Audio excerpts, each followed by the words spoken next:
Hi, my name is Ethan. I am an educator for the Artesian Alliance, which is the Thronatiska Heritage Center, the Flint River Aquarium, and today I'm coming to you from the Cheehaw Park and Zoo here in Albany, Georgia. I'm going to talk to you guys about bird beaks and feet, which is a surprisingly fascinating topic. And we're going to dive a little bit into natural selection and how so many different birds have developed so many different kinds of beaks and feet. So I've just shared my screen with you guys, and we're going to begin. And I actually want to start us off with Charles Darwin.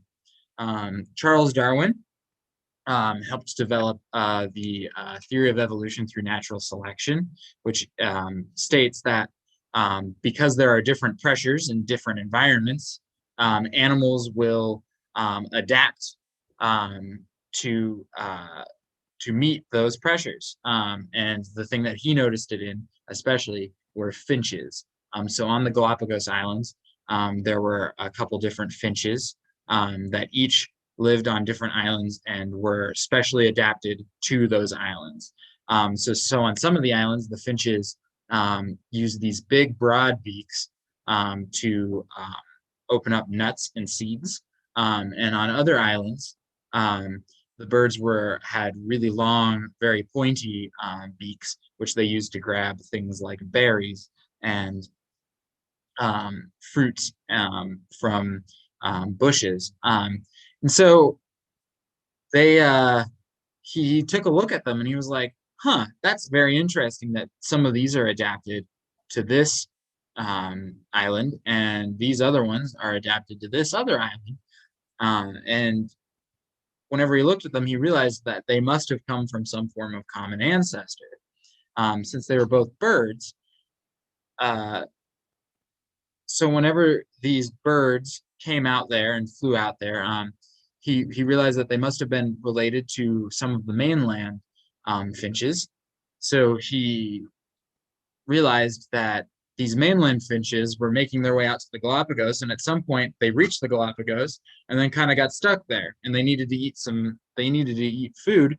So they became better and better adapted over time in what's known as evolution. They became better and better adapted over time to eating the specific kinds of food that they could find on the island. So like these finches, these broad-beaked ones up here, they adapted really well to eating the nuts and whatnot that scattered onto the ground.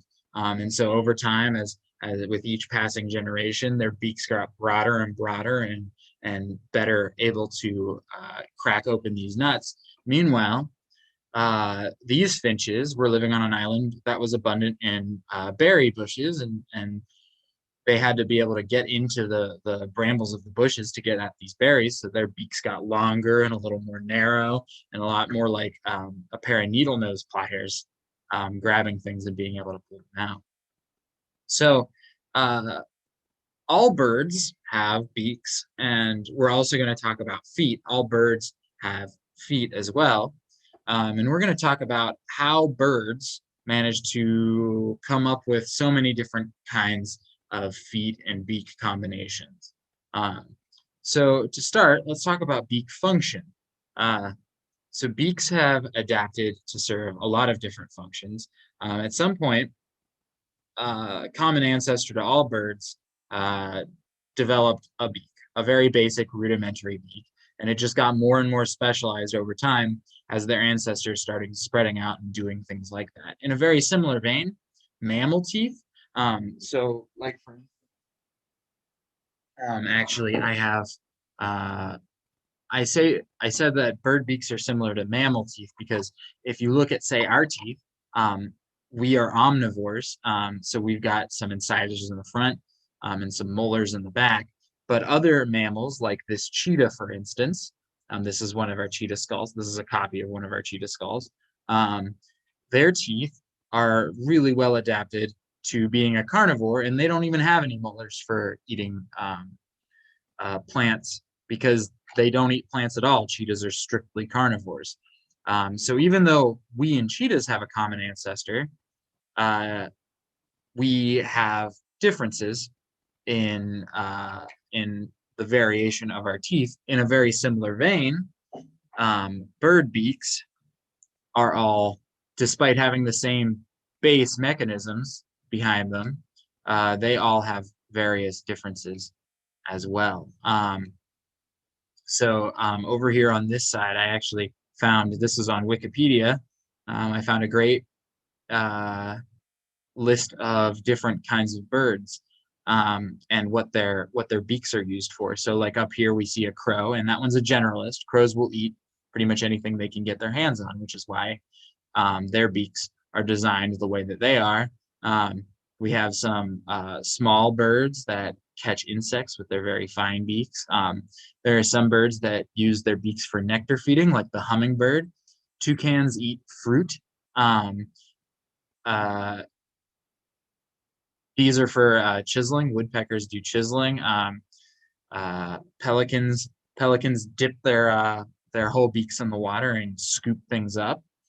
There's all kinds of functions for beaks, and the main function for a beak is eating, of course, but in some cases they also can be used for regulating heat. So like for instance, the toucan has a really long beak, and they use that beak for regulating heat. They also can manipulate objects with their beaks.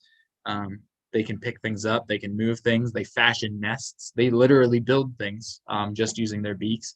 And they also use it sometimes for courtship. So different kinds of beaks are more attractive to different kinds of birds, and they'll use these beaks to mate with one another, to really put on the moves for the other birds. So we're gonna play a game that I like to call "What the Function," and I guess since you guys are sharing through single phones here. I inform No, we your can teachers still here. play. Yeah, inform your teachers here We can still play. what you think the function of these specific beaks are, and it'll relay to us. So this right here, you might recognize it. What kind of animal is it? It's a vulture. So what's the function of the vulture's beak? This one's a pretty easy one to get you guys started off.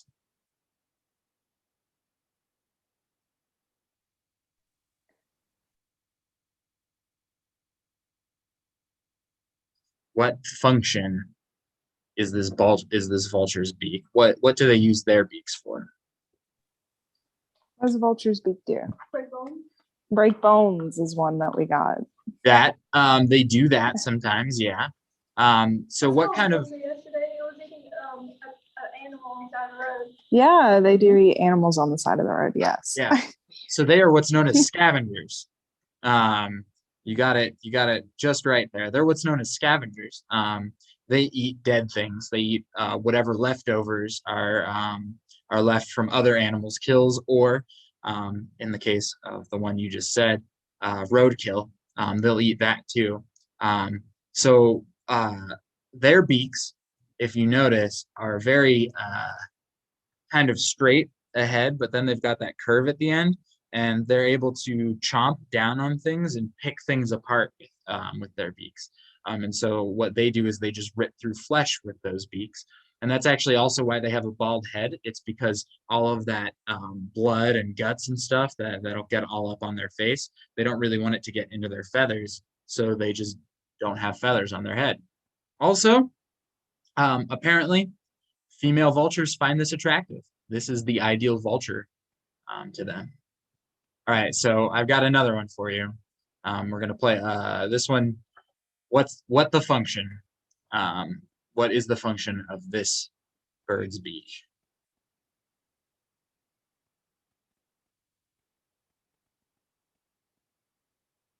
Sometimes there's multiple answers. So we've gotten it pecks the wood and the tree. Yep. Mm-hmm. Yeah, it drills holes in trees. This is a pileated woodpecker.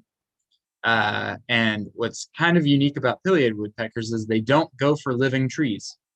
They only go for dead ones. That's because the dead trees are going to have all kinds of bugs inside. So they're different. Some woodpeckers go for living trees, and those ones are usually sap suckers. So they'll feed off of the phloem inside of the tree. Um, whereas these guys go after bugs pretty much exclusively. So they will put their ear up to a tree and they will listen, and then they will bang on the tree very slowly to feel the vibrations of the tree, um, and see if it's hollow inside or if it's rotted. And then they will, their beaks actually act as kind of an ear. They will use their beaks and tap it a couple times, kind of like how, if you've ever seen in the movies, they break locks that way. They'll like listen in a safe and try to see where the tumblers are turning. These guys will listen in and see where the bugs are, and then they will just drill right in onto the bug and pull it out with their tongue. And their tongue is actually super long, and it wraps all the way around their skull whenever they've got it tucked into their mouth, which is kind of wild. But it's an extremely specialized kind of beak that they use to drill holes in rotting wood and to grab bugs from it really easily. So this is my third one and last one for this round of What the Function. This is what's known as a rifle bird. It is a bird of paradise. And what is the function of its beak? This one's the challenge round.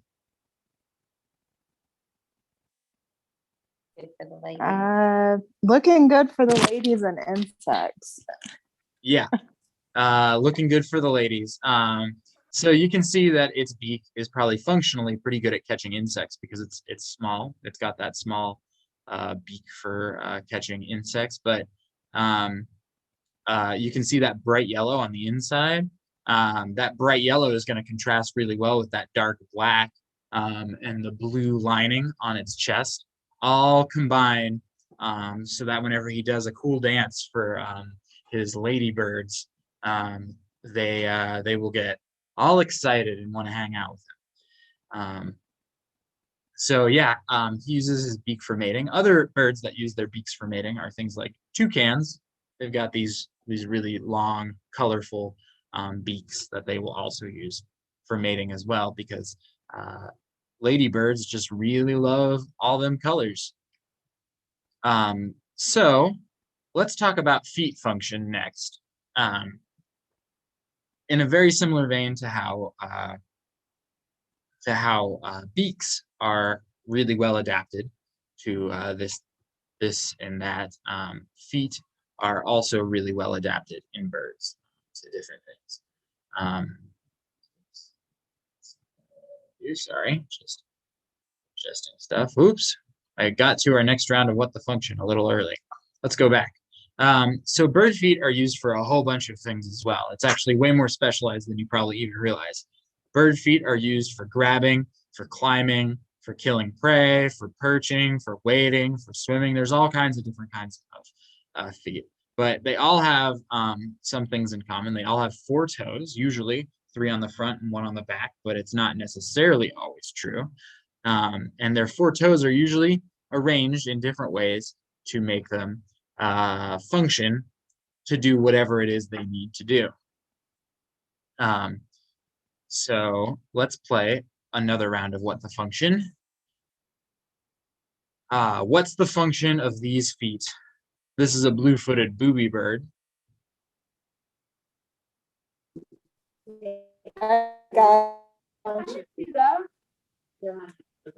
I'm sorry, what was that? She's thinking. Oh, okay. Oh, yeah. Yeah. For swimming.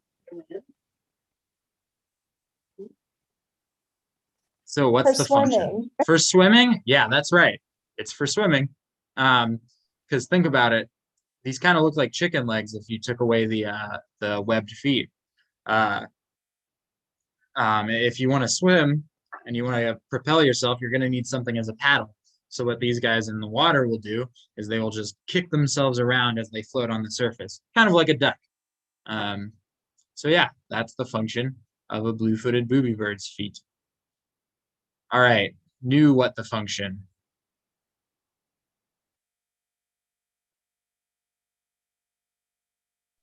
Okay, go ahead and say it. To grab their prey. Yeah, it's for grab and prey. So this is a bird of prey. I don't remember which one I got this picture from, but it is either a hawk or an eagle. And they've got these three massive talons on the front and one big talon on the back. And so they will grab their prey. And actually, I have an example of a bird of prey here today that I'm going to get out here. And we're going to talk about it a little bit. So bear with me here while I grab it.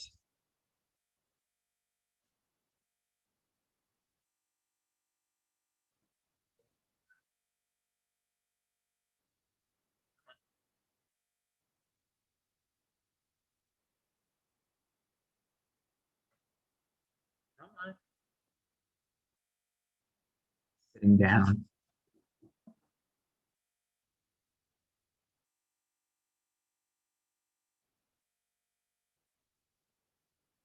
All right, guys, 1 second here.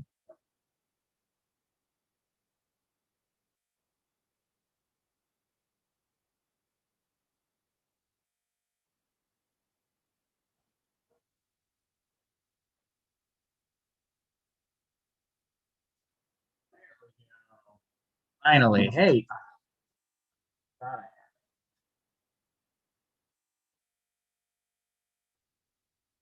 Oh, life's a struggle, huh, buddy? All right. So this is a screech owl. And this little guy is a fully adult screech owl. This is as big as they get.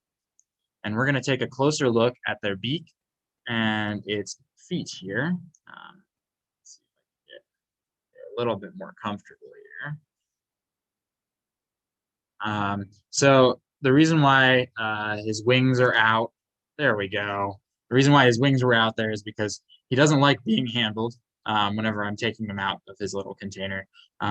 He relaxes a little bit once I get him in there. But a couple things to notice about our screech owl. You can tell how small he is. And so you might think that might make him a bad bird of prey because they're trying to catch prey. So it'd be really hard for them to catch prey if they're so small, but that's just not true. They just hunt a different kind of prey.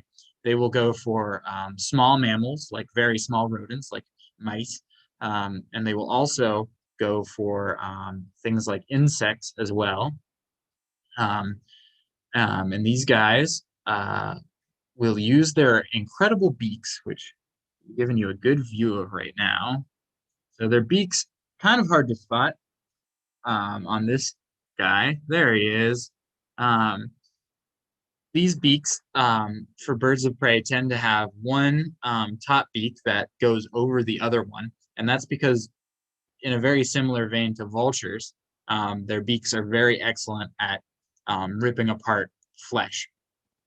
So they will pick up and they will rip apart flesh with their beaks. And actually, I hope I can get you guys to get a good look at feet there. So he's got jesses on, which are the things that we use to hold him. But otherwise, you can see there's a couple very special things that owl feet do that other birds of prey don't. So if you look at the photo here, and I'm going to give you guys a closer view here. I just realized I was still in that mode. In the photo that I just showed you, there's his feet, and there's his beak. In the photo of the raptor that I just showed you, you might have noticed that their feet were bare. It's just scales covering their legs. Owl legs have hair on them, which they're technically feathers. They're just a really specialized kind of feather that looks like hair. And that helps them with quieter flying. And the other thing that owls' feet have that makes them a little bit special and a little bit unique. There we go. Come on. Grab hold of my leg, please. There we go. Or my hand. So the other thing that makes owl feet special, and I don't know why our owl today is just not grabbing hold with that back foot there, but you know, it's fine. They larger birds of prey and raptors and hawks and eagles and stuff will grab with their claws, but will not be able to kill with their claws. They have to use their beaks to kill. Owls can and do use their back talon to stab the heads of things like mice or other prey that they have and just kill them before they even get them somewhere where they can eat. So owls will eat their prey dead, whereas other birds of prey will eat their prey live. So a couple facts about owls, because in case you were curious, owls can turn their heads 270 degrees in all directions, and their entire face is actually an ear. They have 2 ears on either side that are inside of their heads that help them. They're asymmetrical, so it helps them to be able to hone in on things because they can hear behind them and in front of them, whereas we can only hear side to side, right? They've got these big old eyeballs. If our eyeballs were the same size as theirs is proportional to their body, our eyes would be about the size of tennis balls, which is kind of crazy. But they use their talons and their beaks for hunting prey pretty much exclusively. Does anybody have any questions about this owl while I've got him out?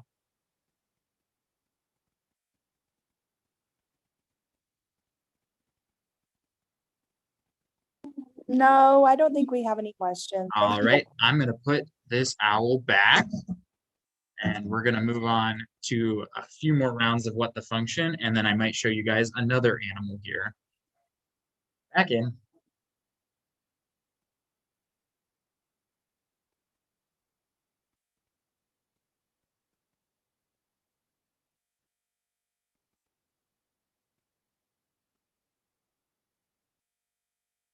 It is so much less work putting him back in than taking him out.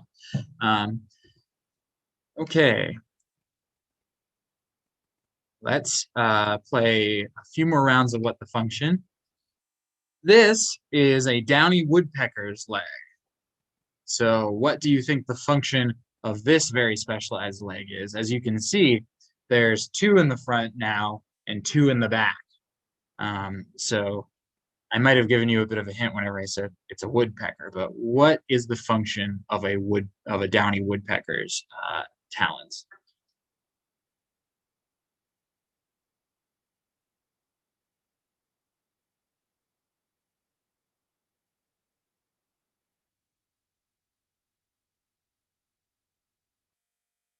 Making fun of Sorry, there was an announcement being done. Moving up and down the tree. Right?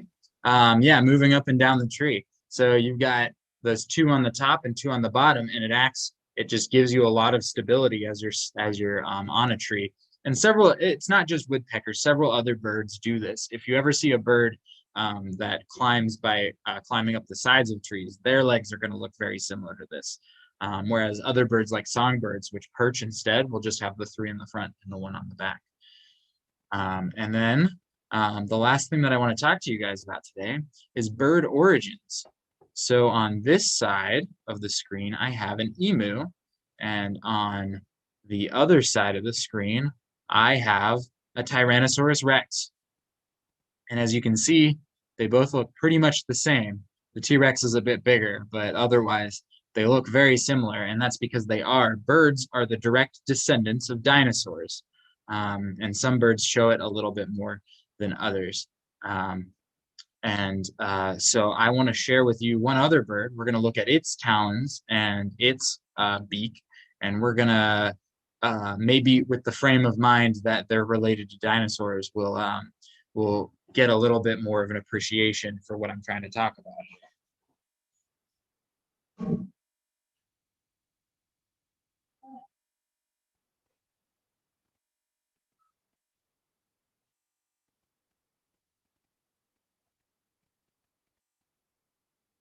Here we go. This is Lacey. She is one of our chickens. So chickens, believe it or not, are the closest genetic relative of the Tyrannosaurus Rex. They took over 100 different genomes of different animals and found that chickens were the closest that we got. to a T-Rex. So let's take a good look at this beak since she's showing it off. Chickens are extremely specialized to be able to eat things like bugs, and they also go after things like seeds because they're omnivores. So their beaks are kind of pointy, and their entire bodies are pretty much designed to do these quick attacking motions. Chickens were actually bred originally, before they were even food. They were bred for fighting, which is a little bit unfortunate, but that's the way it goes. They were bred to fight each other in ancient China about 8,000 years ago. And we also believe that they might have been used to guard things as well. So like a garden, for instance, if you've got a garden and you've got a rooster in your garden, your rooster is going to try to attack pretty much anything that goes near your garden. So they were bred actually to fight and to act sort of as guards. Nowadays, of course, we eat them as well, domesticated chickens, and we feed them a mix of seed and bugs because that's what they eat. They originally were jungle fowl, chickens were. So they lived in jungles and hopped around on trees and in the ground, and they ate whatever they could find. So that's why they're omnivores. Now, she's probably not going to like this as much, but let's take a close look at her feet. So she's got these feet here that have, yep, she didn't like it very much. Hey, relax. All right. So she didn't like that very much. So you're only going to get one good view of them, which is what I just showed you. But she has these very bare feet, and if you've ever seen chicken feet, you'll know what I'm talking about. They're just covered in scales, and she's got these long talons, but they're not sharp. They're used for scratching around in the grass, looking for seeds and other bugs and things like that. So they're actually very well specialized to be omnivores and to look for small things that they can pick up with their beak. And I'm going to put her back because she did not appreciate what I just did. So I'm going to put her back here, and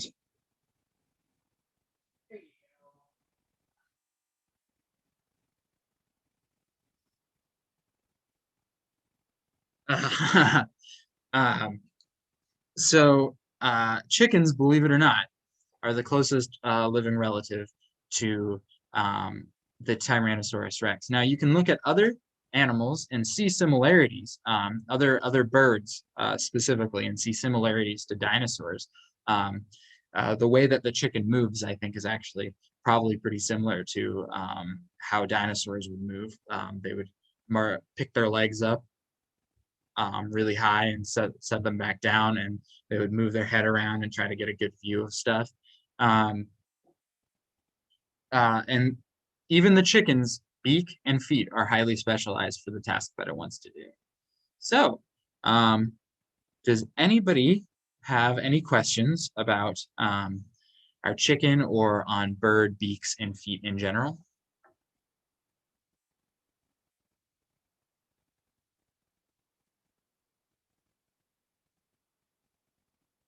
Gosh, no, I don't think we have any questions. Thank you, though.